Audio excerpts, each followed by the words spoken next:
Hello, gentlemen. The one and only. I'm not the one and only. I searched one time. There's 28 Dane Cooks in the United States. I'm the most successful of all the Dane Cooks. Well, thanks for taking the time today, sir. Well, I'm glad I got a chance to come through, and I do have to go now. But thank you, guys. That was good enough. You want me to lean out of it? Should I come in when you say? No, you're good. You're good. You stay right there. Slowly pop up. Very. I just happen to be behind the hat, and then I go like this, and I go, "Oh, guys, my boy, this is comedy." Comedy. You're listening to an Apex Mindset episode of the RCN podcast, where we learn from inspiring individuals who push the boundaries to reach extreme levels of success. Apex Mindset. Elevate your life.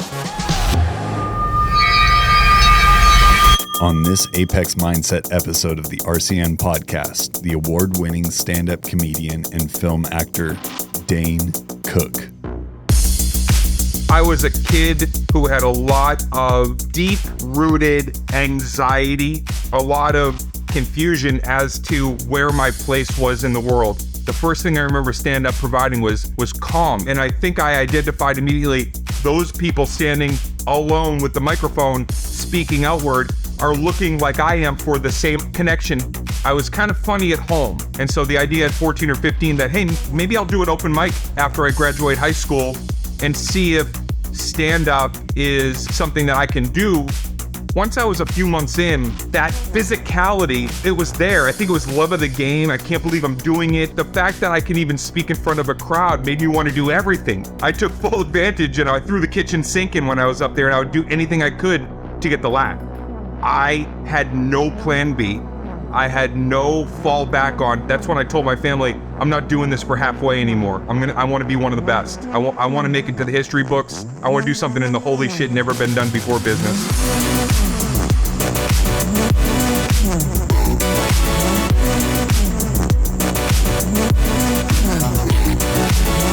When I started seeing the finish line, it was like, oh my goodness, when I get there, I'm gonna have to live up to that.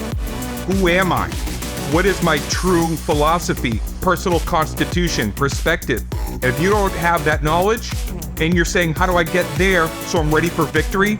And start looking in the mirror and being very honest about who you are.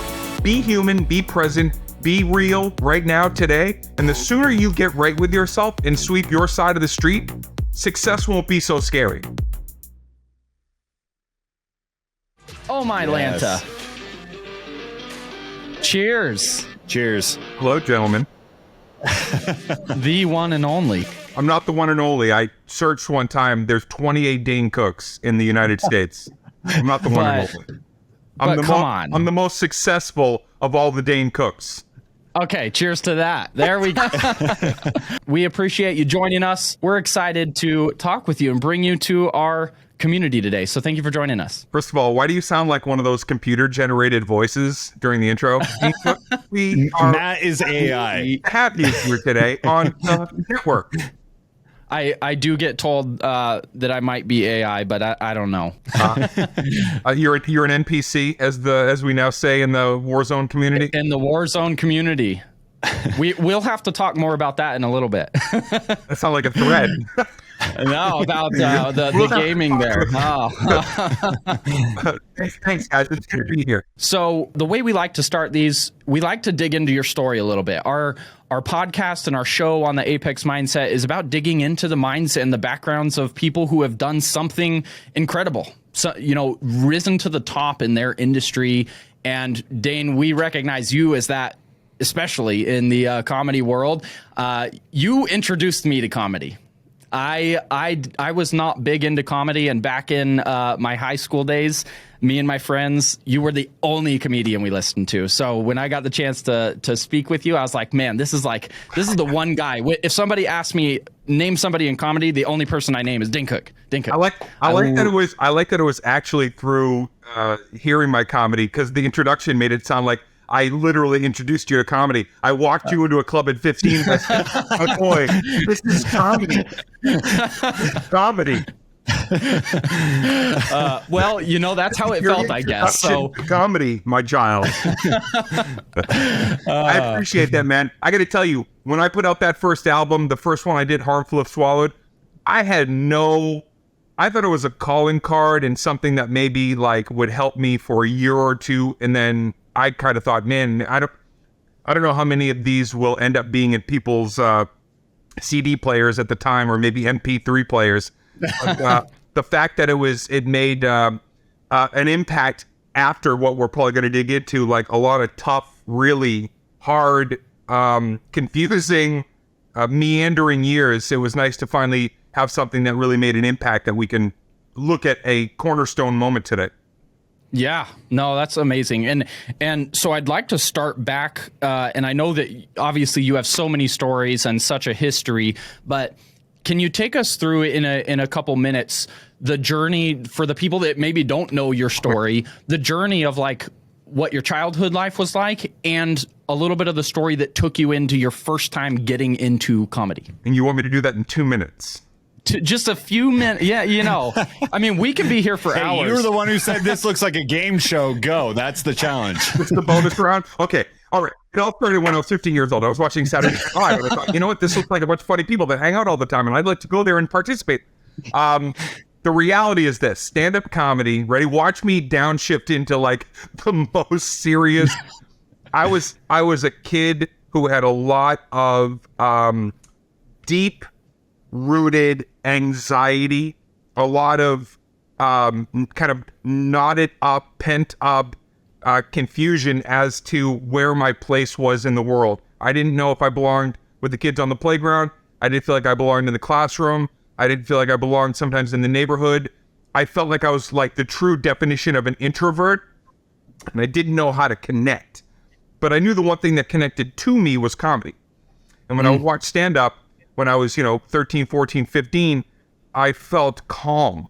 The first thing I remember stand-up providing was calm, even maybe more than sometimes the laughter, because I didn't always understand all the adult, humor that I was hearing, or maybe some of it was just comedy that wasn't, I wasn't a political comic, but the person standing there delivering their perspective in a funny way made me feel calm. And I think I identified immediately, I wonder if those people standing alone with the microphone speaking outward are looking like I am for the same connection by sharing outward. And I think I was desperately in need of whatever that conduit was for me. And so the idea at 14 or 15 that, hey, maybe I'll do an open mic after I graduate high school and see if stand-up is something that I can do as well as I enjoy receiving it. So that was kind of the childhood years version of like, it was going to take me out of a place that I was really not. I was not a sad kid, but I certainly wasn't, I wasn't enjoying that experience maybe of like being a teenager and then meeting friends in high school. And I still felt like I didn't know how to communicate well with people. So stand-up was my first outward idea outside of the home of like, I wonder if I can get there someday. And what is it? What is that occupation? Where does it start? A long road, even just getting to that first open mic, but that was what brought me to it. Like that idea of, man, maybe that's a place where I can feel like I belong. When you were first looking at comedy and you kind of had some of these thoughts, at that point, were you actually thinking of that as a potential career, and or did you have any other paths, in those high school, college years that you thought you might go down that you wanted to become apart from comedy? Ooh, that's a good question, and I will answer that very directly. I had no plan B. I had no fallback on because I didn't know what I was good at. Outside of, I was kind of funny at home. When I was comfortable, I was funny. Did I try to prepare for a plan B? I went to my freshman year, there was a school, I don't know if it's still there in Lexington, called Minuteman Tech. And I went there to learn basically graphic design because I do love, drawing and, creating whatever poster you've seen or cover art. So I kind of had that a little bit, like I could enjoy that. But the first part of your question, interestingly enough, I don't think I looked at it as a career. I don't think I even looked at the stand-up comedians I watched on TV as, oh, maybe that could be a career. I think I looked at it as like, I'd have a job and a life, and then sometimes I could be that person and that hobby seemed fulfilling. It didn't really hit me until years later when I was on the road in Boston, where I was like, oh, this could be quite lucrative. So, okay, during that time, what was your material based around when you very first, right out of the gates, you were approaching this? It was pretty much just anything that you would be talking about when you were, sitting around the cafeteria table in high school, right? It was girls, it was video games, it was, even though I don't drink, it was observing and reporting on partying, on seeing what would happen to my friends once they imbibed a little bit too much. Sometimes the joke on me of being like, I'm the dry one in the room while everybody else is having fun.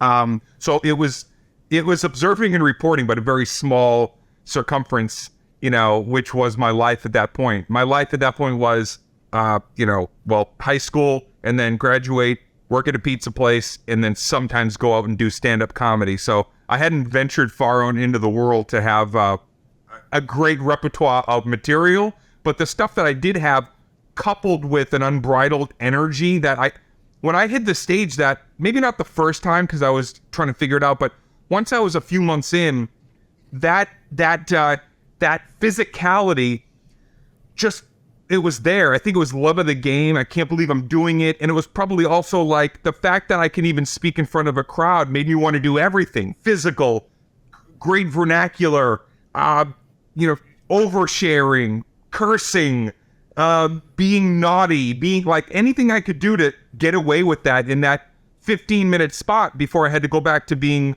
the normal kind of shy person. I took full advantage and I kind of put it all, I threw the kitchen sink in when I was up there, and I would do anything I could to get the laugh.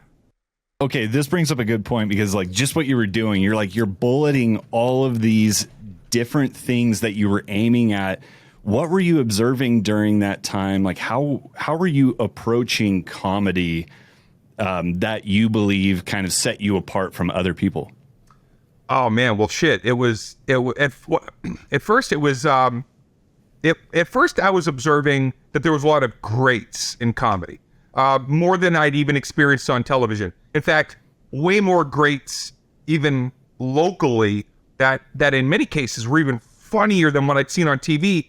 Because even though somebody like at HBO at the time was the cutting edge and irreverent, like when you saw live comedy like locally late at night, you were hearing things that never would have made it to television. So I had a reverence for it immediately in the greats and the people that have been doing it. And then maybe a few years in, I started to then notice, oh wait, that generation, there's a huge gap between the ones that made it in the 80s boom, the Robin Williams types and the Jerry Seinfelds and Roseanne and, these people that broke through.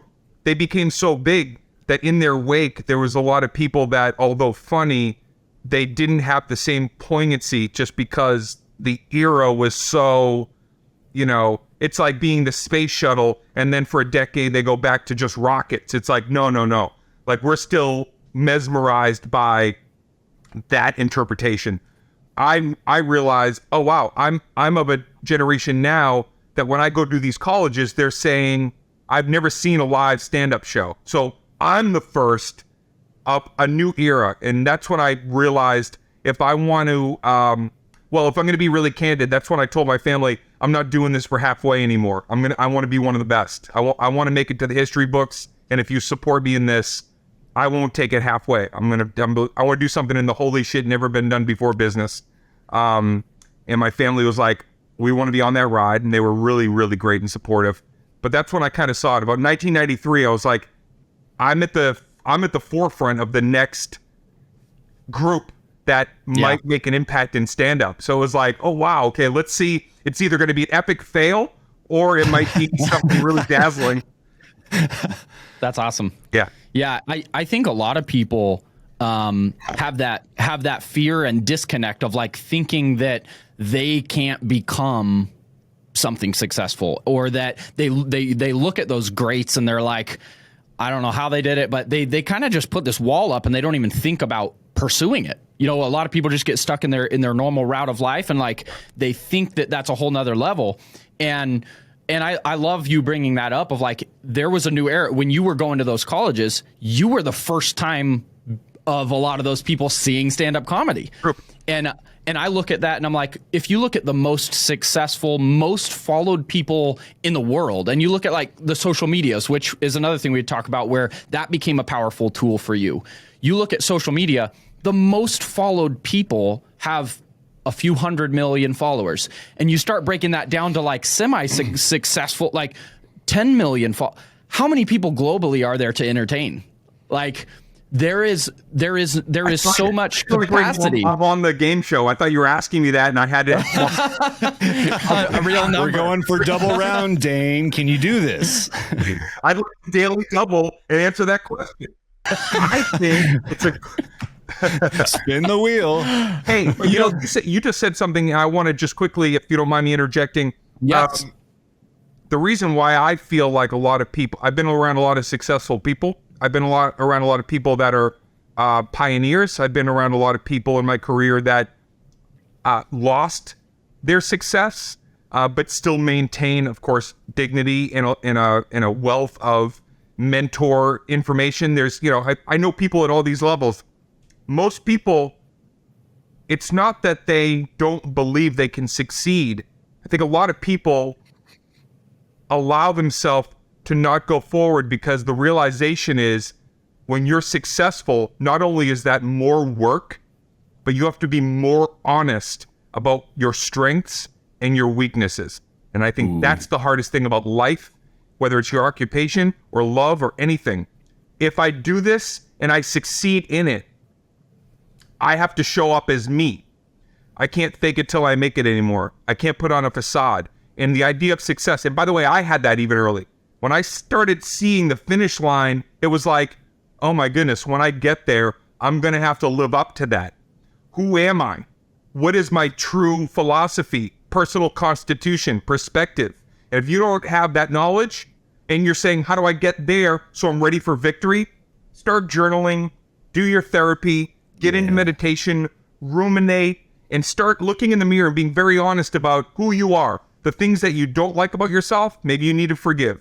The things that you've done to others that have impaired them or quite potentially have brought other people great amounts of value, own it, that you'll provide both of those things. Be human, be present, be real right now, today. And the sooner you get right with yourself and sweep your side of the street, success won't be so scary.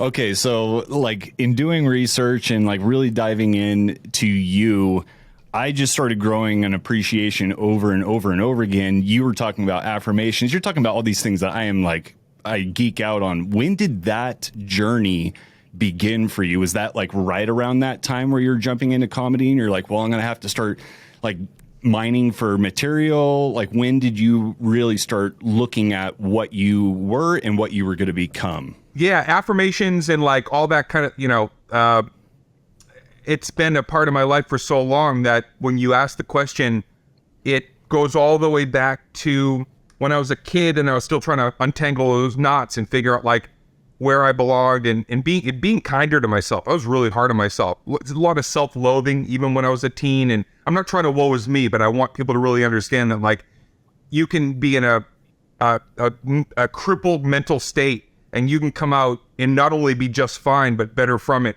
And I think that for me, when I was at my lowest moments, my mom was always really encouraging. My mom had things that were like her versions of almost like affirmation. She would have to, God love her, she would have to talk me up a lot because I had a lot of fear. She was constantly like, championing me. She had a picture on the wall in her bedroom. It was all gold. Today you'd probably look at it and think maybe it looked gaudy, but at the time it would look like something like very like, ooh, this gold fabric. And it was a path through the woods, gold trees, and then it was a hill in the path. And sometimes my mom would go, let's look at that picture. Let's look at the picture. We'd be sitting in her bedroom talking. And on her waterbed, my mom had a fucking waterbed. Oh man, yes. My mom had a waterbed, and I lived in the basement. And after my parents separated, sometimes my mom would have a date, And I'd be in my room downstairs, and I could hear the fucking ocean above me. The sloshing. Oh, Yeah. the sloshing. I was like, oh, it's high tide. Donna's getting some action upstairs. But anyway, going back to we would look at the picture on the wall, and she would say, what do you think's over that hill? I could get emotional thinking of it. She would get excited. My mom had that same kind of, the way I in stand-up have an enthusiasm and a curiosity. My mom had that. And she'd say, what do you think is over that? And we would contemplate what was beyond this gold path that led through the woods. And oftentimes we found that we were believing in better things over there. You know what I mean? Yeah. It's like vision boarding before it was even popular. We weren't saying like, oh, there's probably a dumpster with a dead body over that hill. We were populating that world with possibility. And I think I took from that, like, you should always stare at a painting and think good things are around the corner from whatever that vision was. And I think that was the beginning of a necessity for me, which is, if I don't continue to focus on positive and surround myself with uplifting, mindful people and things, I go back into that. I still do it. I can just dip into, I'm very good at chess in both thinking of these are the good moves I can make, but sometimes I find myself going, oh wow, I could really get myself killed doing all of this. And that's almost like putting in negative energy into the thought of losing. And so I have to remind myself with affirmation and meditation and rumination of good things, or else it's real easy for me to, almost in an exciting way, contemplate the worst possible scenario. And I can dream it up to where I'm starting to feel it, and I don't like that feeling. Okay, while we're talking about her, could you go into be your best friend? Yeah, that was a real mission statement from my mom. You know, I would say, why don't other people like me? Why don't people want to accept me? And she had this big thing of like, you know, you have to be your own best friend. It was a terrible statement at the time, because all that sounded like was lonely and love you alone. Yet I couldn't see the beauty in it and the value, which was love the things you do on your own, whether that's video gaming or journaling or maybe taking a camera and capturing some photography.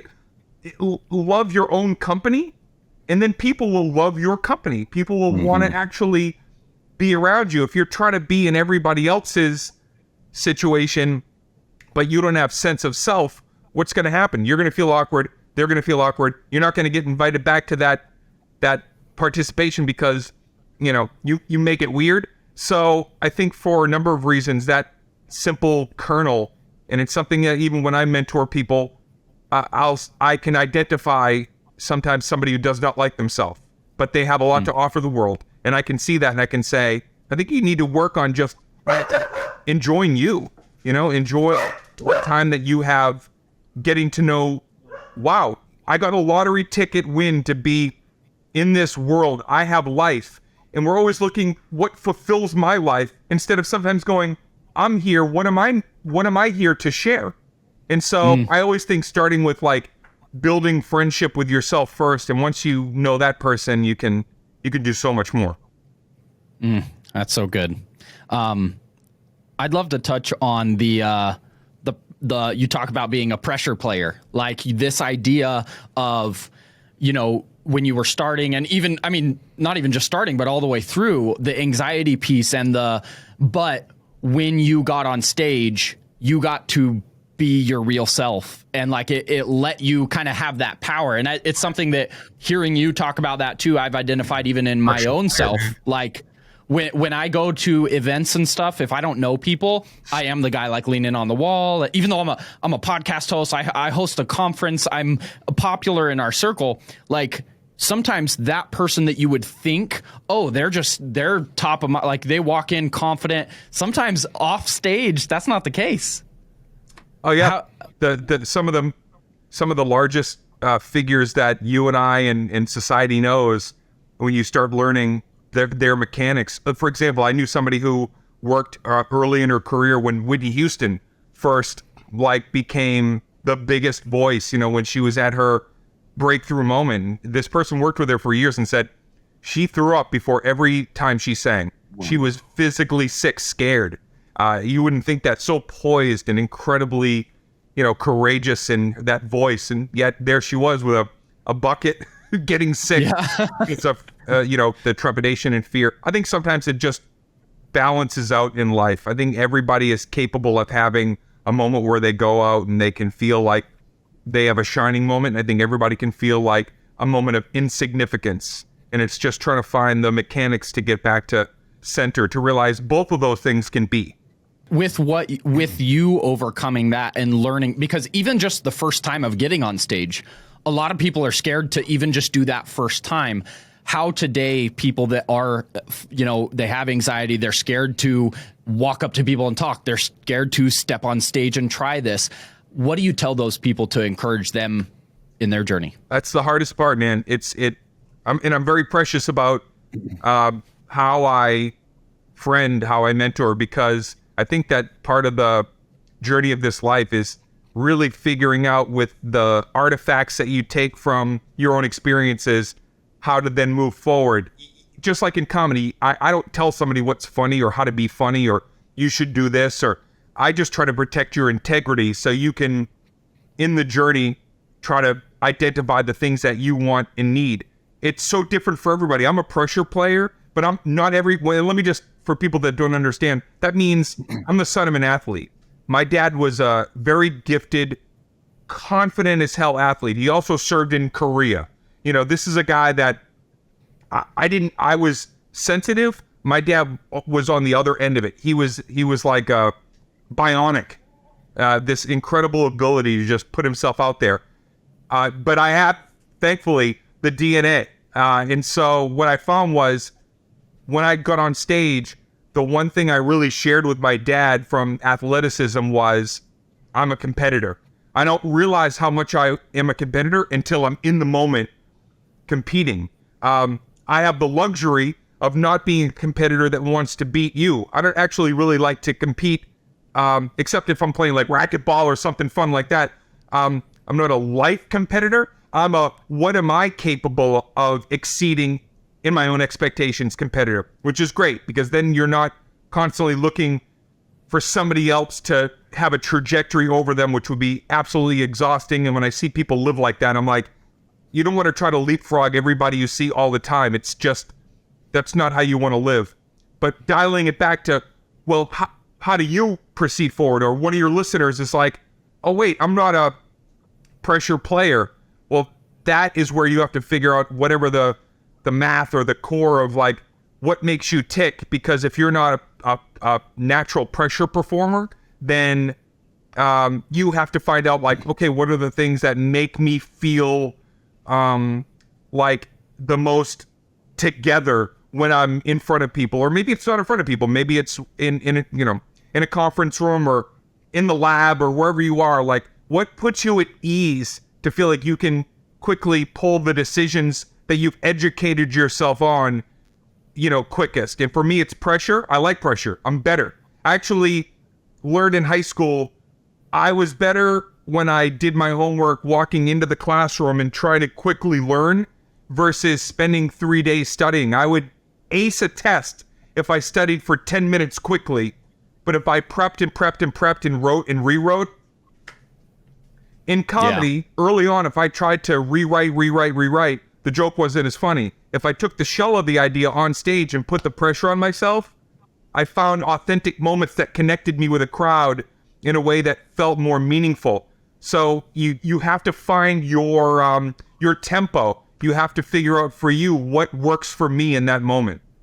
And that leads to you talking about sometimes the anxiety is excitement and the butterfly effect of like when somebody feels that, you can't always think, oh, getting butterflies is negative. Right. Like sometimes that's where the best things happen. You totally want that excitement, that you're on that edge a little bit of a little bit scared, a little bit excited.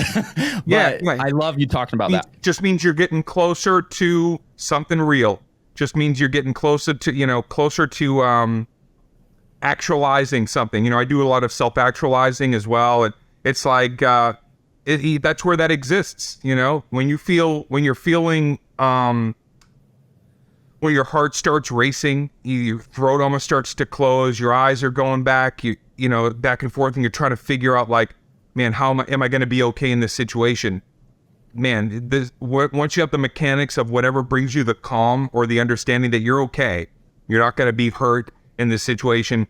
You know, if you, whatever those few feet are between the feeling precursor to it, to being in that moment of, you know, making something come to fruition, whatever you need to do in those few moments, you know, from and to is, I mean, that's what you're trying to figure out. That's what we're all trying to understand in life, is like, what makes me tick, and how can I best be of service for the people around me in that moment, and how can it be gratifying, and what do I get out of that moment? I was really interested to like hear your note on how you viewed your comedy as not so much like I'm just going to sit here and write a joke, but I'm a storyteller, and how you structured that. Could you kind of dive into how you look at your set? Yeah, it changes, because sometimes I look at my set and I'm like, I'm not happy. I'm not happy where this is at. I'm not happy with, you know, sometimes I start a new routine in January, and by April, I'm like, man, I'm building this thematically off the wrong idea or foundation. But it's weird, because doing this as long as I've done it now, I almost welcome the breakdown moments. I almost welcome the failure, because it's strange. I've almost flipped it to where you go in life, where I go, man, success, something's wrong. But failure, I'm learning something that's going to lead to You're getting feedback, data. And so that fine line, anxiety, excitement, what is failure? What does that mean? I think that a lot of times what failure truly is an outward expectation that you'll never meet for other people that you think are actually looking at you and always considering what you're doing, which is not true. Most of the time, people don't care. And I think that for whatever reason, we mark down our own price on ourselves when we quote unquote fail, because we think that there was an expectation. And that's all balderdash. That's all hullabaloo and malarkey.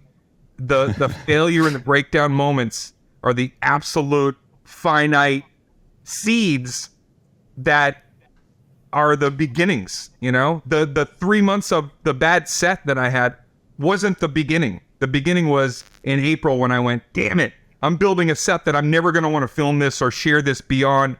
And then I'm like, oh, but in my frustration, what happens in April when I get on stage, all that other crap needed to be there, because now I'm a pressure player and I'm doing whatever I need to do in April to go, that one little piece, that's the idea. I want to rip that apart. And so, yeah, don't be hard on yourself, and don't care so much about other people. Take the ego out of it, and don't care so much about, listen, when you succeed, when you fail, like, all that stuff should ultimately be for your family that you love, for the family that loves you, that brought you into this world, for the family you're building, and maybe one or two really close friends, mentors, and yourself, to go, I did it.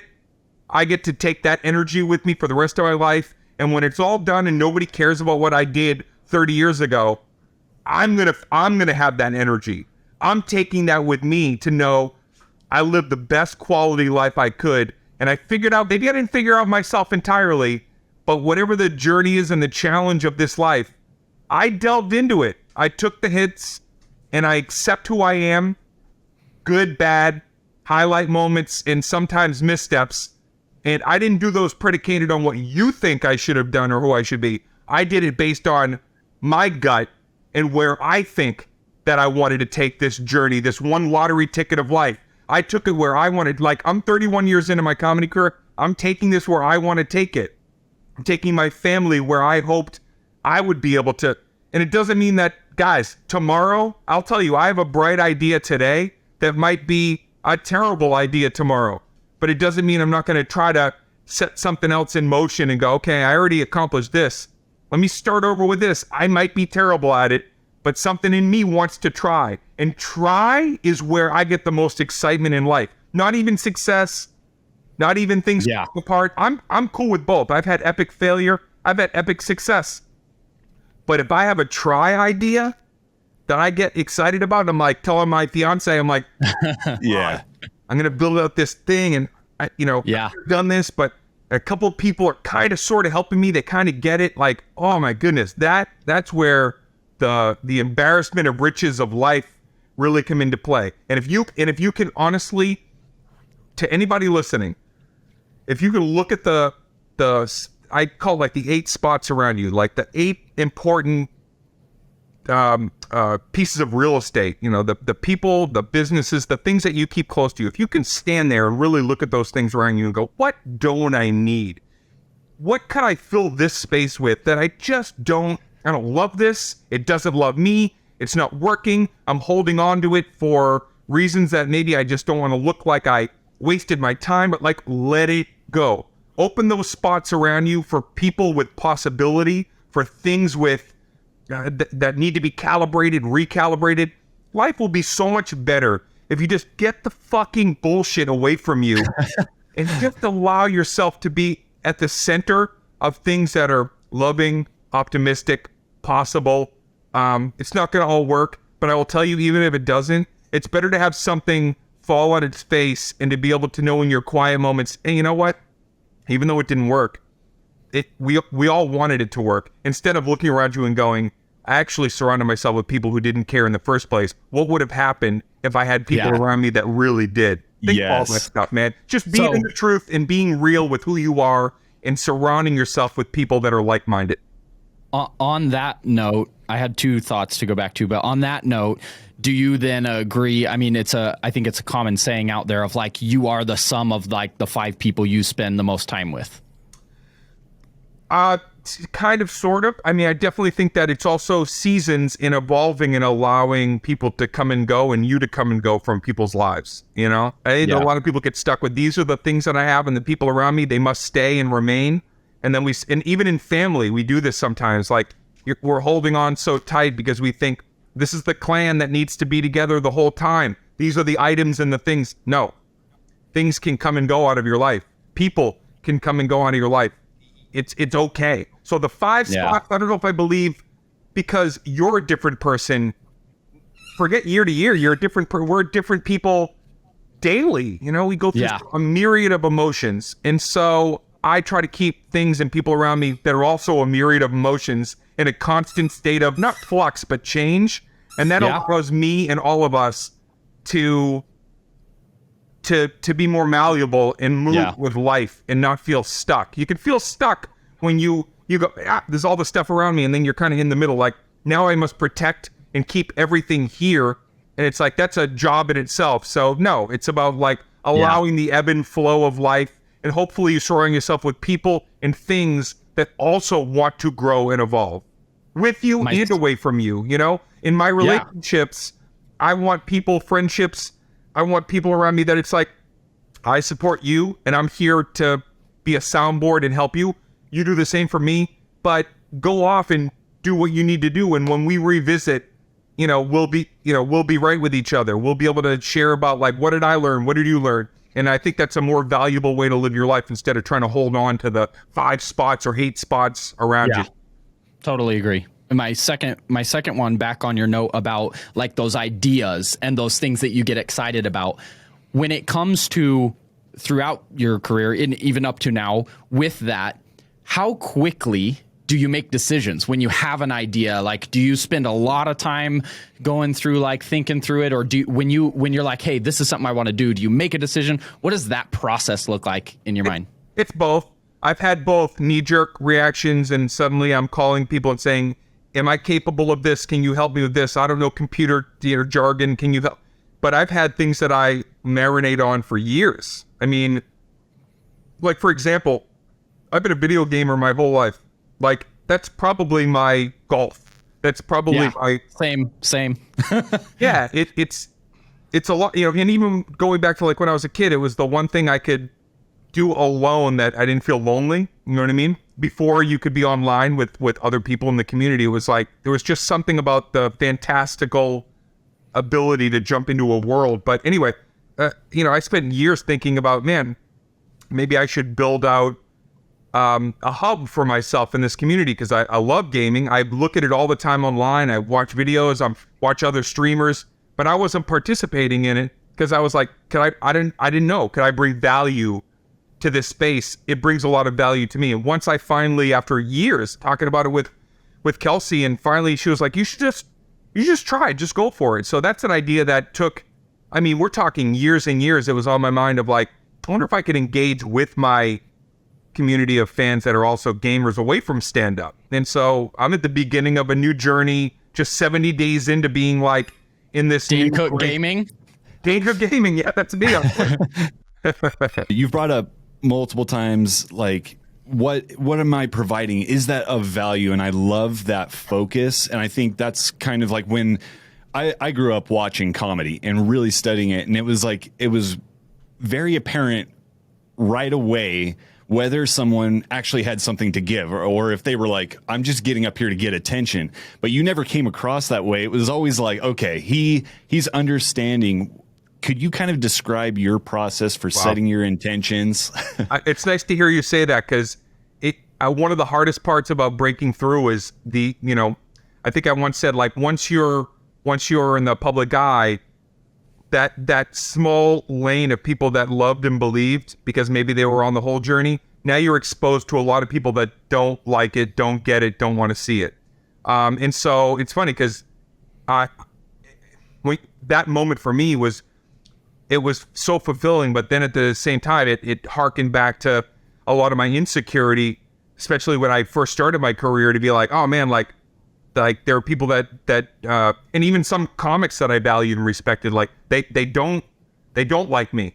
This wasn't an automatic pass to be like, I'm doing what I love and I've made the sacrifice on the career on the road. Like, it was almost a whole nother level of difficulty once I crossed through that door into being entrepreneurial success version of myself, because then there wasn't people that were as nice as your comments were just then. There was people on the other side that kind of challenged you and challenged your what is that, like, steadfast, to be able to stand there and go, no, I feel like I do belong here. But believe it or not, sometimes people would be coming at you critically, and then you'd be going, maybe I don't belong here. If you don't have a strong sense of self, the worst failure is worse, and great success, you don't know exactly how to even manage it, because you don't really know at your core that deeper sense of self and how to handle whatever comes your way. I'm sorry, I didn't mean to get so heady with it. Yeah. But, like, when you said that comment, I don't look back on I've got posters on the wall. I've got, retaliation and beautiful pieces of artifacts that you go, oh man, double platinum. And when I look at these posters, I remember a lot of the hardship, Yeah.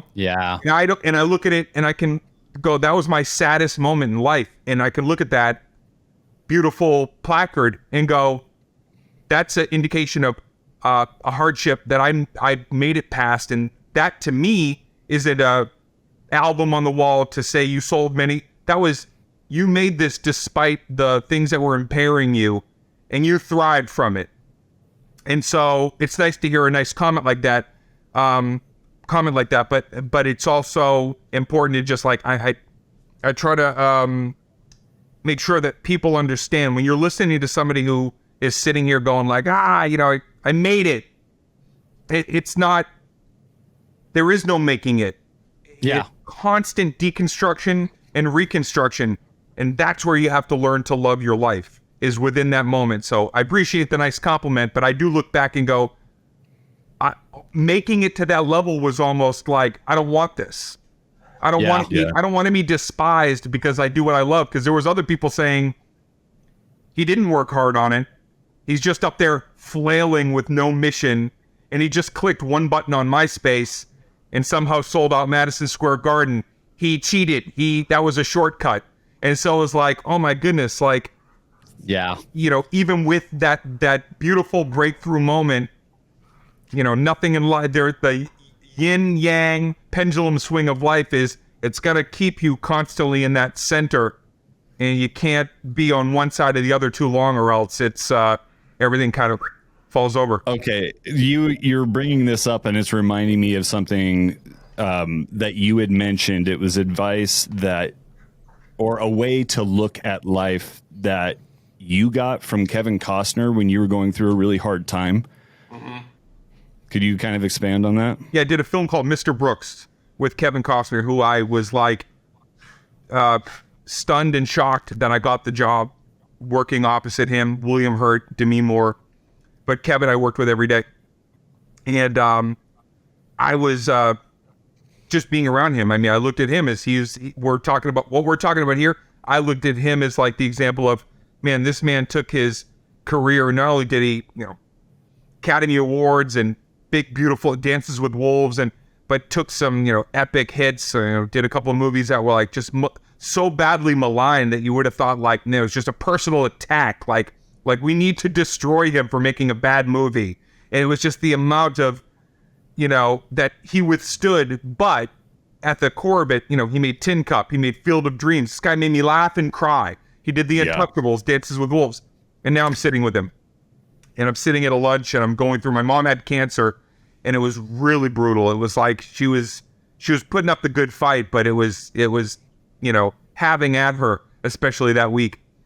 And I'm doing all these things, and I'm showing my mom, in comedy, I'm doing this, and now, Mom, I'm working with my heroes, and look where, this shy, quiet kid, and it was really, a lot of it was from my mom. A lot of the whole thing, even to where I am today, is like, to show her, you were right. I had this thing in me. And he sat with me, and he said, what's on your mind? I kind of shared what I just shared with you. And I said, and I'm trying to do this, and this career, it's like sometimes bigger than what I don't even know. Maybe it's too big. And he shared with me the quote that I've shared a few times where he said, if you're a person that's going to take big bites out into the universe, every once in a while, the universe is going to take a big bite out of you. And it was like, wow. I think about it a lot, but at that time, I thought about it all day. Like hearing him, the quote, the words, what it meant, when I found in it that was even more absorbent of like his statement. And I did understand that this game of life, this simulation, this faith-based creation, whatever you want to believe, there is supposed to be these moments where you go for it, and there's supposed to be these moments where it's taken from you. And it's okay to have both. Yeah. It's okay to go against what everybody believes and take a big swing. And it's okay to miss so badly that you fall in the dirt. It's not even about where it went when you hit it or where you went after you cleaned the dirt off in front of everybody. It doesn't matter. It's superfluous. You did it. If you're winning in this life. I love that. And I think even for people that, we look at famous people, actors and comedians, and I think it's easy for people to put up that they get that glaze on their eyes of like, those aren't people. And it's like, no, it's okay if you fail. Like we all fail. People go through those difficult things. And I think that, that's something just society in whole, I think, needs more of. It's like just more understanding. Yeah. And I sometimes feel like, what you just said it's so important because I think sometimes people do feel like, if it's a person saying it on a TV or on a radio broadcast, they're of more value. And how can I, an everyday, it's like that messaging you have to take away. There's all the stuff that came with success was because I did my 9 to 5. I put in my 10,000 hours. You know what I mean? It's like anybody can have a camera at some point to talk about your journey. And it doesn't have to be in the arts. It could be something absolutely, not presented. You could be the, school teachers don't get enough observance of the incredible job they do of like caring about a child and growing a young mind and fulfilling something that maybe that kid needs to leave third grade and know that's who I am. I'm already learning. And yet a great teacher I'd want to see in this same conversation with you guys, talking about, here's my fundamentals and what I try to instill based on my life and now what I want to pass on. And so like I could look and say, yeah, I'm a comedian who hit zeitgeist moments in my career, but who cares? Like a great firefighter who comes up with great technology to better fight a blaze. Like I want to understand and spotlight that person to be able to have this conversation to go, what made you get there? What made you feel like you wanted to change the game to like, we're all fascinating and it doesn't matter about public eye or the arts or whatever. These conversations, we could all be having these conversations with each other. You just need a camera in front of you to feel like, ooh, I'm in some kind of right. I'm on a podcast. Yeah, good. Make it. Get a camera, get a few people together and start celebrating your accomplishments in whatever occupation you do. And you get to feel a little bit of like do my hair today and feel like I'm a special person in the public eye. Everybody can have conversations like this and find value in them. Absolutely. I have a question. So with what you've gone through the last, just let's say 20 years, even if you could go back 20 years, what's a couple things you would tell yourself 20 years ago? Yeah.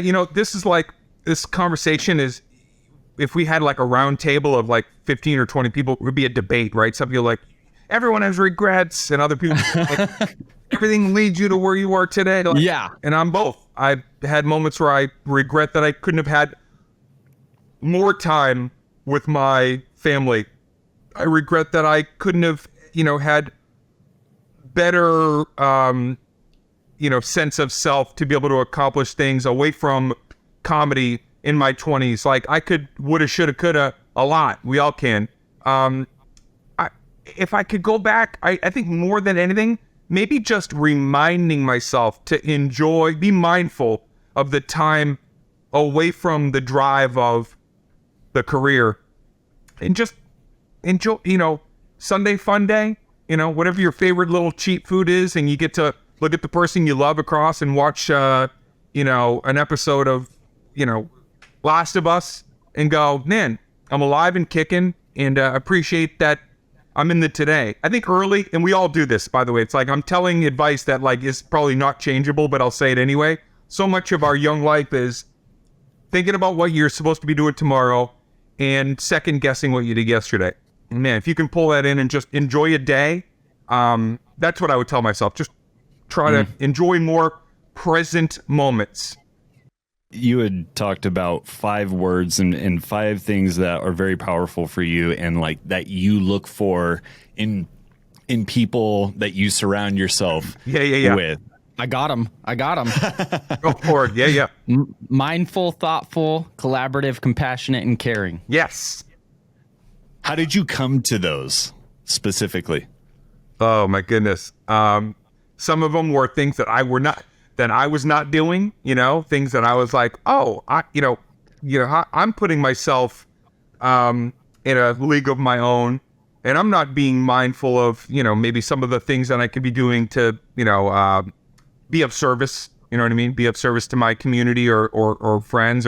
And so some of them are things that I needed to learn. And then some of those things were just realizing through great introspection, great therapy, reading great pieces of work in, journalism from other people that had been down the road, even people that mentored me, and understanding that like when you meet somebody and you have your boundaries and you have your boundaries.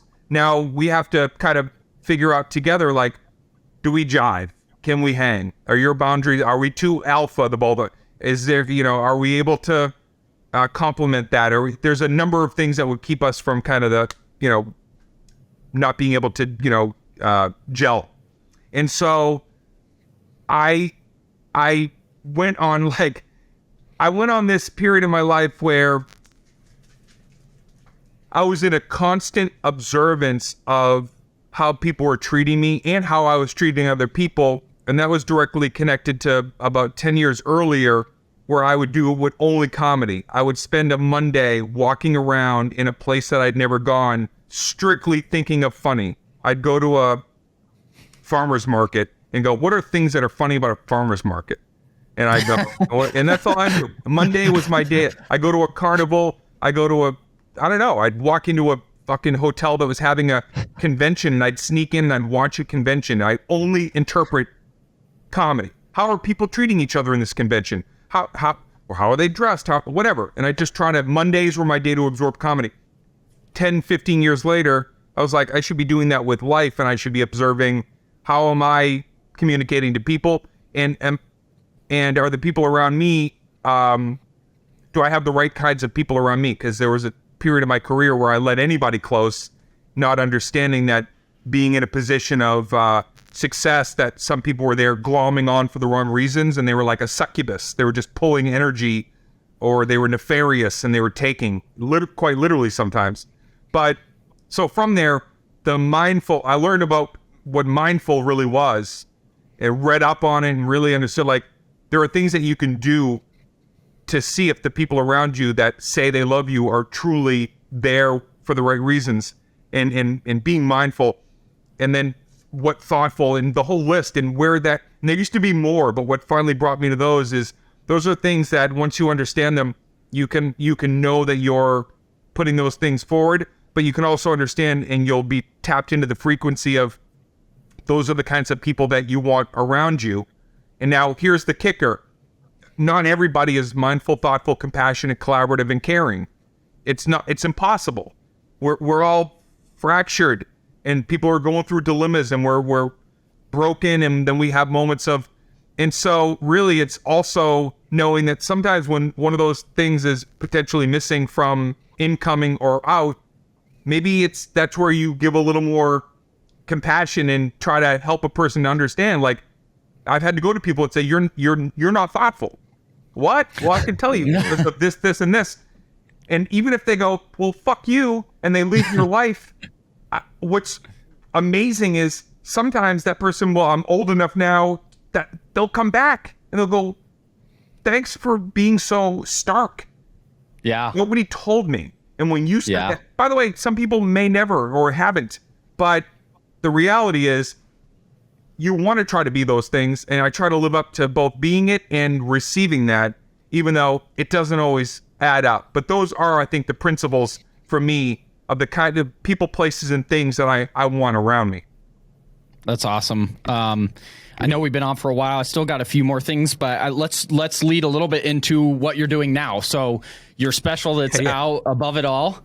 Can you tell us a little bit about where that came from, and what sparked you coming and pushing in a new single and going back on tour, and like what inspired you here? Yeah, it was inspiration, man. It came from a lot of places, but I love Marty Callner. He directed me in Vicious Circle, which he put me on the map. You know, he changed my career by capturing me at Boston Garden in a way that was like so bombastic and beautiful.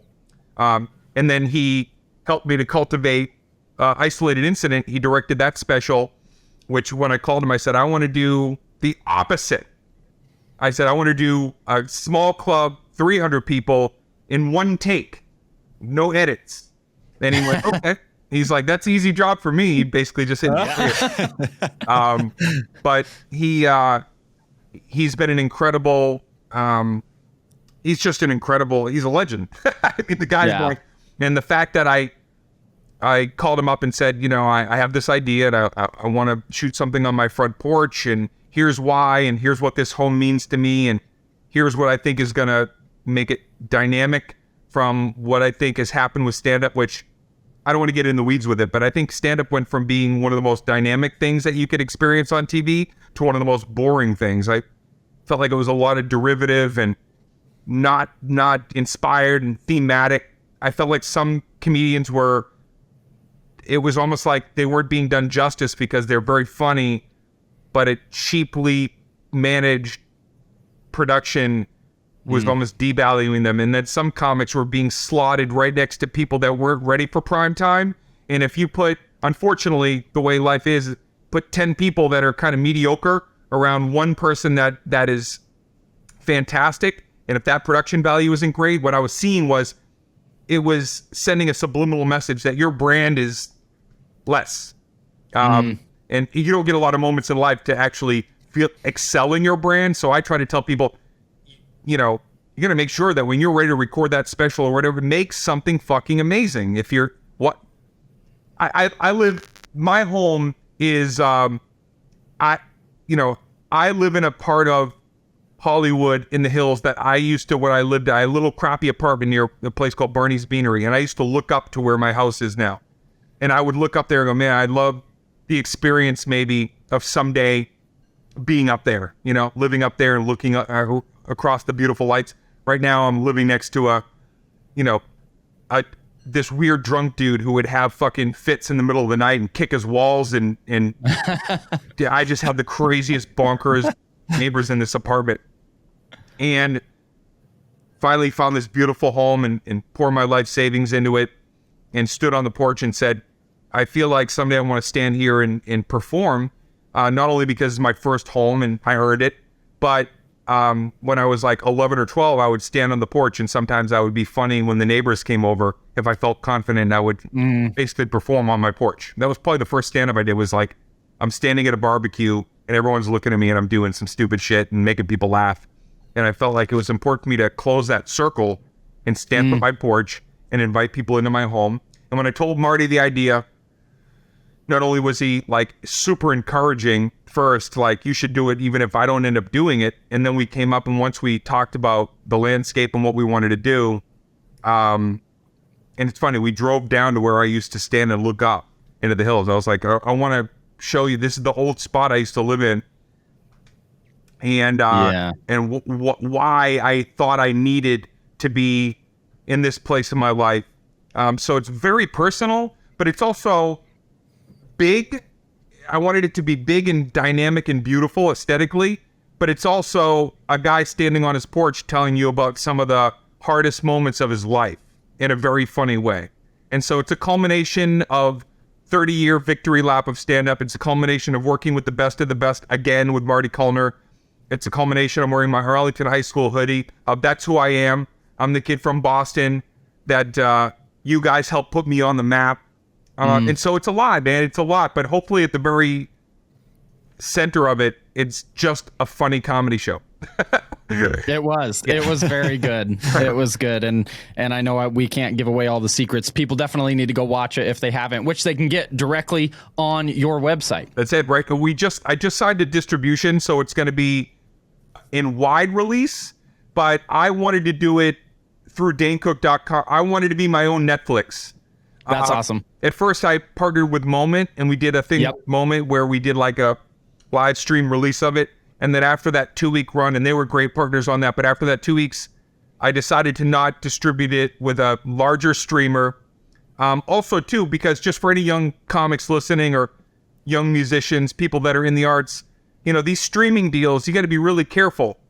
You got to be really careful. You know, you create a song or comedy, and they're not your friends. They're a big conglomerate business. And any contract beyond Boiler Room 2 page, when you get a 40-page contract and you're that young kid, and I've had a bunch of them put in front of me, that 38 pages is not for you after the first two that make you feel good. Your name, artist, Dane Cook, everything after that is losing your intellectual property, losing your data. Streaming service isn't going to tell you that you're big in Montreal and that's where the core numbers are. They ain't telling you shit.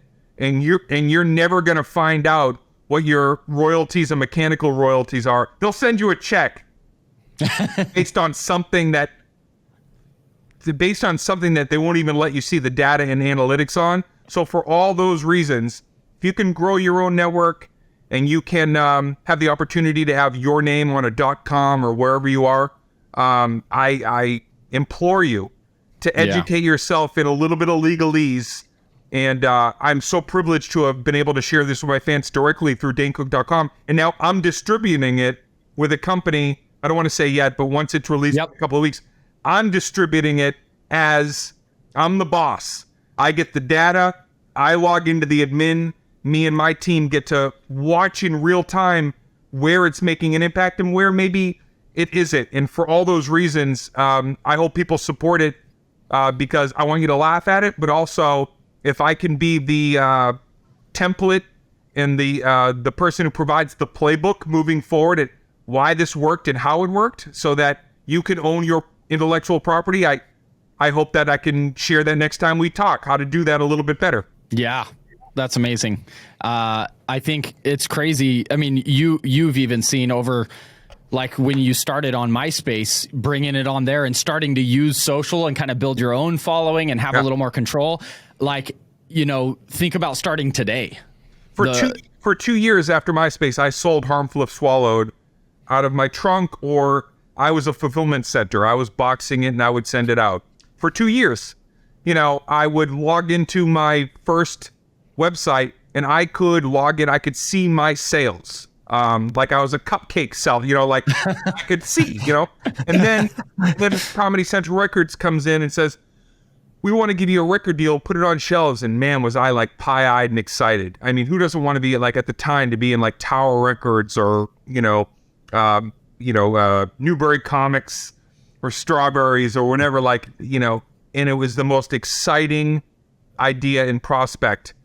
And then suddenly it felt like you were so far away from your own content because you weren't getting all the proper information. And sometimes just straight up, it's like they were just screwing you over because you'd be selling a certain amount of physical units in a store.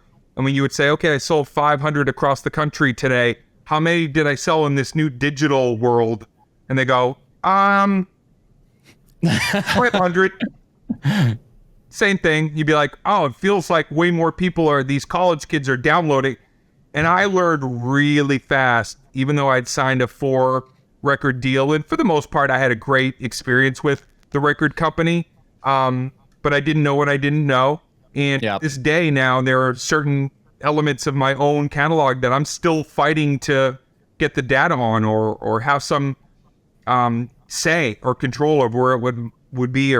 So again, if you're in the business of, if you're going to do everything else to build yourself up as a performer, if you're going to do everything else to be a better musician, better guitar player, better vocalist, better comedian, if you're going to put in the 10,000 hours of sweat equity, then take a couple more hours and learn a little bit of legalese and understand, legal for dummies, and know what you're reading and know what perpetuity means and have an understanding on how to say, hey, I want to red line that.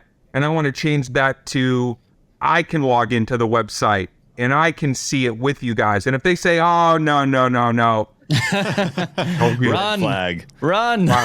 Run. Are there any specific resources that you would recommend? You said Legal for Dummies. I'm sure that is a book, but like, are there any other that you would?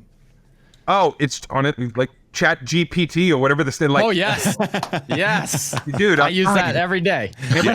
It's bonkers how you can, the university of life is like, you could take courses all day, every day on there. I'm fascinated by it. But truly, honestly, it's like just Google research and getting a hold of, actual documents. You can go online. You can say, I need a document, a boiler room for, whatever this. You can find documents and then you read it and you go like, what's this word mean? It'll just help you in the long run to be able to have that, that ability to communicate with your attorneys to say like, I don't want to give up 100% control over, whatever it may be. It just really, and I will say that I think not only educating yourself, the legalese, but just, whoever you're doing business with, having a real understanding of like the whole mindful, thoughtful capacity, you got to get to know the people you're in business with. Mm-hmm. Somebody's going to call you out of the blue and go, I'm going to put you on the map. It's too good to be true. Bringing up AI, I know this could be a whole show in of itself, so we don't have to spend a long time there, but we work a lot around like new technologies. We map existing buildings and make digital models, and I want to get your take, because things are going in this direction and a lot of conversation around it. What's your take on the metaverse and the future in 20, 30 years?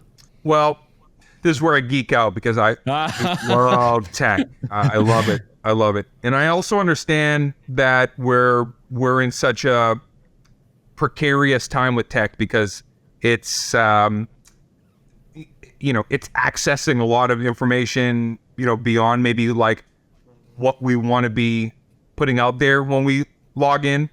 So it's tricky. It's hard because, you know, the guts of what's behind some of these things, not everything is being built up to be, you know, the ultimate source of protection. So I think with anything else, you have to really understand and kind of read the fine print on what we're allowing ourselves to share in the world of tech. That being said, as far as the gadgets and the gizmos, and, you know, I don't love the idea of, you know, when I saw Ready Player One, and I remember we knew it was going to come up. It was like, and then I got my very first Oculus, the Rift. I had that one, the one where it was plugged into the computer, which was the best one because I'd never seen anything like it. I was like the most immersive, visceral experience with this like new Apple stuff and Reality Pro and AR, VR, and like it excites me to think of like how you can populate your world with, you know, interesting visuals and access to more, you know, incredible information. But at the same time, it also, the only concern I have is I think sometimes when you have access to things, sometimes you can lose your drive because it's all right there. You're like, if every time you open your fridge, if everything you wanted was in there, but sometimes you need only a couple of things to be in there. Why? Because then it makes you hungry, quite literally. Like I want to, you know, I want to go out and, you know, get what's mine in the world. I want to earn stock in this fridge. And so sometimes I think tech can be a little bit of it's almost like it's so enticing and it gets you so excited that it then depletes you because it's so everything all at once. And so I think that what I'm trying to say is people have to also limit the time that they spend on it so that they can truly figure out in life what makes me hungry, what makes me want to enjoy putting that on and being immersed, as opposed to just kind of allowing themselves to, what am I trying to say? Like, if you keep that around you all the time, it's almost like a beautiful illusion. Yeah. You know? Yeah. Yeah. Sometimes it's like, like you're saying, limiting it makes that time that you're using it even more special, I guess you could say. Yeah. I did a bad, you pinpointed it better than I did, but it's like, yeah, like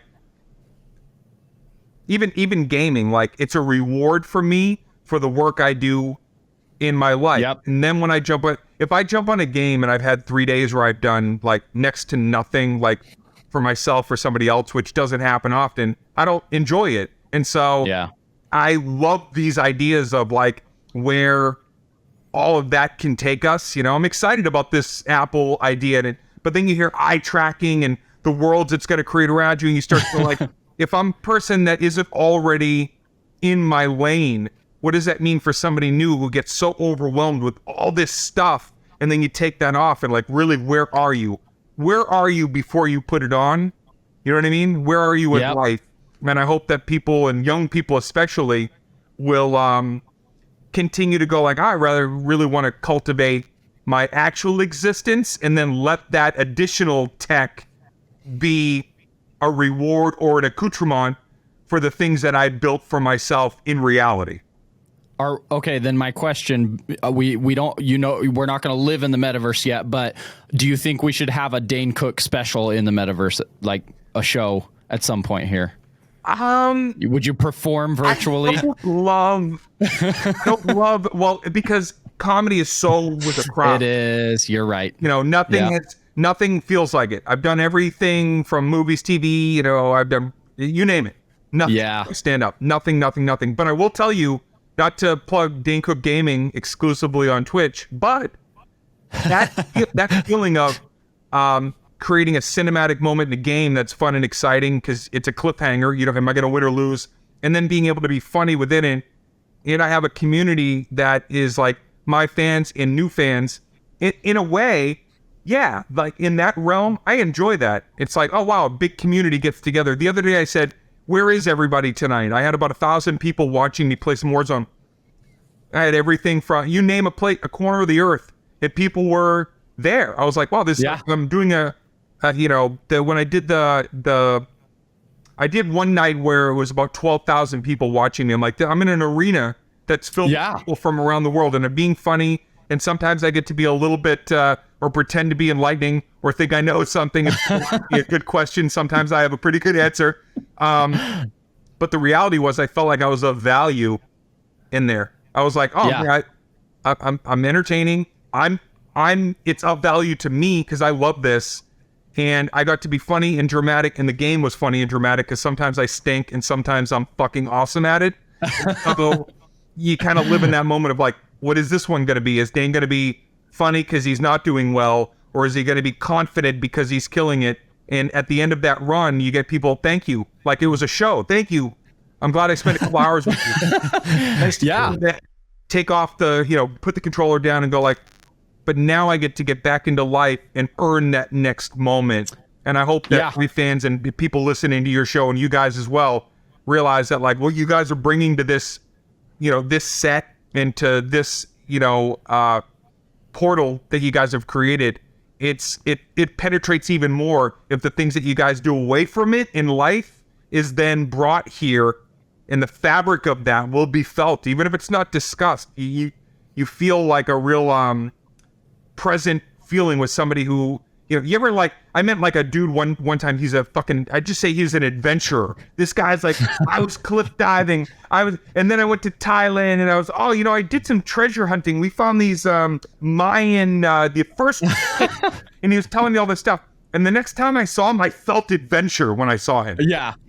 What did we do recently? It was like, wow, this guy just permeates life. And when you guys do that, when I do that, when the people are living life and you walk into a room, even if people don't know your origin, you feel it. You feel that energy. You feel it. It's a weird thing that's like energy. If you ever like do deep dives into like molecules and energy and like everything's vibrating. It's it's trippy to think like everything in this cup, in my shirt, it's all the same under a microscope. How it's solid, I don't always get it.